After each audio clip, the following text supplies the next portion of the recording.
تو معرفت نے 3 اقسام بیان کی ہیں۔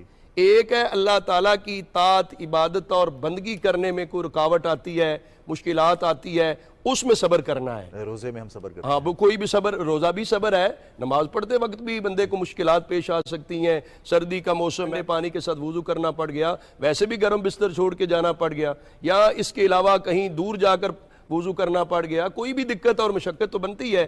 نیکی کرنے کے اندر جو دقت اور مشقت برداشت کرنا، یہ بھی صبر کی ایک قسم ہے۔ اسی طرح ناجائز اور حرام کاموں سے اپنے آپ کو بچا لینا، اپنی خواہشات نفس کو کنٹرول کرنا، ان سے اجتناب اور پرہیز کر لینا، قابو میں رکھنا اپنے آپ کو، اس وقت بھی بندے کے لیے مشکلات ہیں۔ ان مشکلات کو جو برداشت کرے، معاشرے کے اندر بہت سارے ایسے رسم و رواج ہوتے ہیں جو ناجائز ہوتے ہیں، جو غلط ہوتے ہیں، باقی سارے لوگ جو ہیں ایک ماحول میں چل رہے ہوتے ہیں، ایک آدمی اتنی مشکل حالات میں بھی اپنے آپ کو بچا لیتا ہے، وہ بھی اس کا صبر ہی ہے۔